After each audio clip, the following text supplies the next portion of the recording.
Japan prepares to talk hydrogen at the G7 summit this year, and thyssenkrupp invests billions in a direct reduction plant. All of this on today's Hydrogen Podcast. So the big questions in the energy industry today are, how is hydrogen the primary driving force behind the evolution of energy? Where is capital being deployed for hydrogen projects globally? And where are the best investment opportunities for early adopters who recognize the importance of hydrogen? I will address the critical issues and give you the information you need to deploy capital. Those are the questions that will unlock the potential of hydrogen, and this podcast will give you the answers. My name is Paul Rodden, and welcome to the Hydrogen Podcast. In an article in Reuters.com, Katia Golubkova and Yuka Obayashi write, Japan to promote gas, LNG, hydrogen investment during G7 presidency. The authors write, Japan will stress the importance of investment in natural gas, liquefied natural gas, as well as cleaner fuels such as hydrogen and ammonia during its presidency of the G7 this year. This according to a source, but would keep it clean to meet 2050 carbon neutral goals.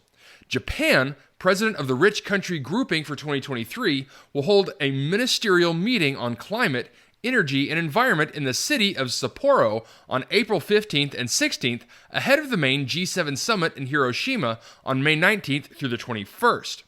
Again, according to the source, Japan expects a global energy market to remain tight for years and would emphasize investment into natural gas, LNG, hydrogen, and ammonia. Investments should meet Japan's goal to be carbon neutral by 2050, this again according to the source. Russia ordered a reshuffle of shareholders in its Far Eastern Sakhalin-2 and LNG project, including Japan, in retaliation for Western sanctions for its invasion of Ukraine a year ago. Russia calls its intervention a, quote, special military operation. Now, Japan relies on supercooled gas from Russia's Sakhalin-2 project and would need at least several years to find a substitute, this according to market players.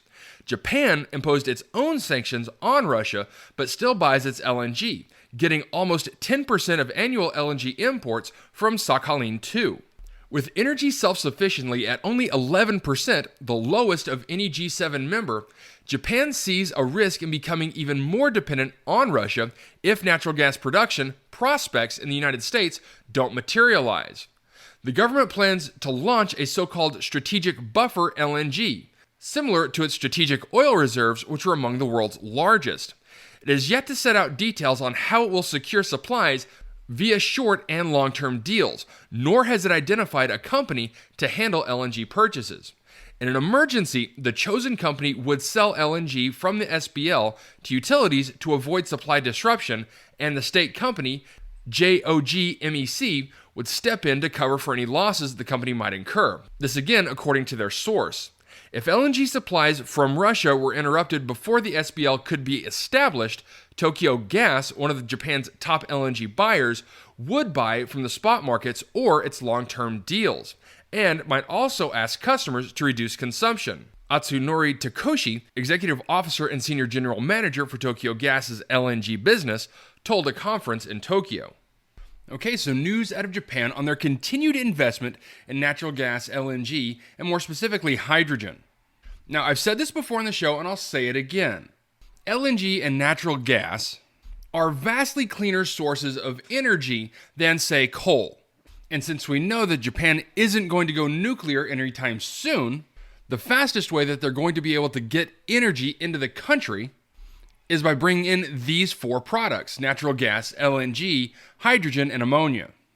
Next, in a press release on March 1st, thyssenkrupp Steel awards a contract worth billions of euros to SMS Group for a direct reduction plant. One of the world's largest industrial decarbonization projects gets underway. thyssenkrupp Steel places an order with SMS Group Dusseldorf for the engineering, delivery, and construction of the first hydrogen-powered direct reduction plant at their Duisburg location. This marks the start of one of the biggest industrial decarbonization projects worldwide, which at one stroke will avoid more than 3.5 million metric tons of CO2 per year in the future. The order volume for SMS amounts to over 1.8 billion euros and also marks the largest single order in history of the company. Moreover, significant additional structural building services will be required in addition to infrastructure and media connections. The preliminary tasks can be started immediately under the scope for an earlier start to work that has been approved. The plant will have a capacity of 2.5 million metric tons of directly reduced iron, or DRI, and is scheduled for completion by the end of 2026. The overall project remains subject to European Union approval under state aid provisions, as well as the final funding decision. Both are expected in the coming months. The state of North Rhine-Westphalia and the German government have already signaled substantial financial support for the project. The contract award makes a decisive technological turnaround for Germany's biggest steelmaker in its more than 200-year history. As part of the TKH2 steel transformation concept, the replacement of CO2-intensive steel production by climate-friendly technologies is now beginning. Up to this point, coal-based hot iron production in the blast furnace always involved emitting large amounts of CO2, amounting to about 20 million metric tons per year from the Duisburg location alone. Hydrogen-based processes in direct reduction plants offer a significant basis for manufacturing carbon-neutral steel in the future. thyssenkrupp Steel is already planning to avoid as much as 6 million metric tons of CO2 by 2030, representing well in excess of 30% of its emissions. The transformation to carbon-neutral production should be completed by 2045 at the latest.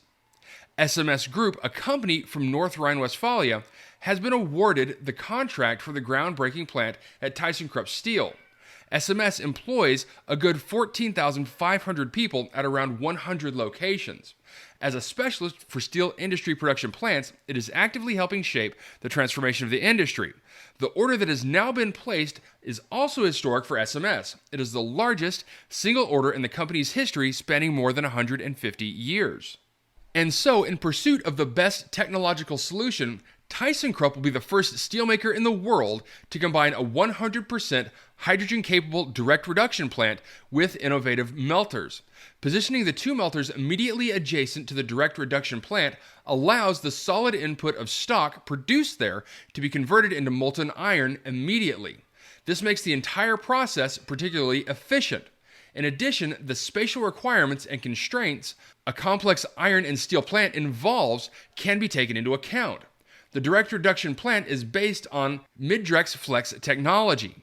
SMS will also develop the innovative melters, slag granulation, and other auxiliary equipment, for example, water recycling. SMS is building the plant on an EPC basis. This means the company bears overall responsibility for the engineering, procurement, and construction of the plant. In addition, significant further work is required related to structural and civil engineering, infrastructure, and media supply. The innovative concept ensures consistently high product quality. This is because it is seamlessly integrated into the existing iron and steel plant, thereby allowing all subsequent process steps from the steel mill onward to be maintained. As a result, the existing plant structure can be used efficiently. Customers will continue to receive the complete high-quality product portfolio in the premium quality they're accustomed to. The cooperation between thyssenkrupp Steel and SMS also sends a strong signal for North Rhine-Westphalia as an industrial center.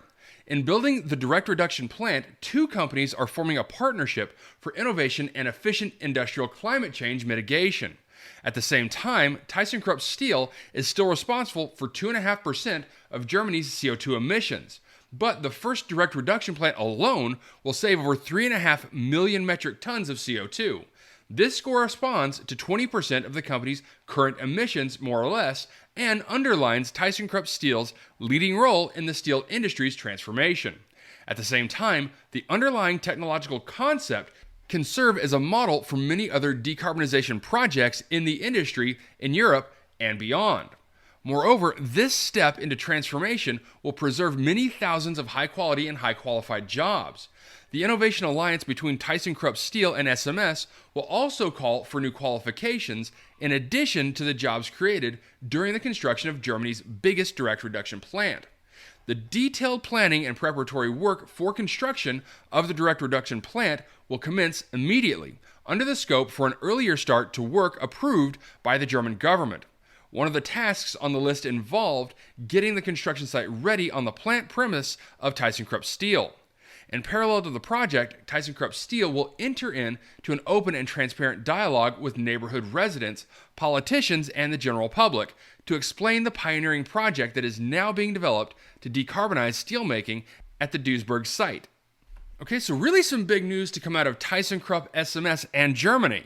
Now, of all the projects that we announce on this show, this one may have one of the best bets of moving through FID and actually getting constructed.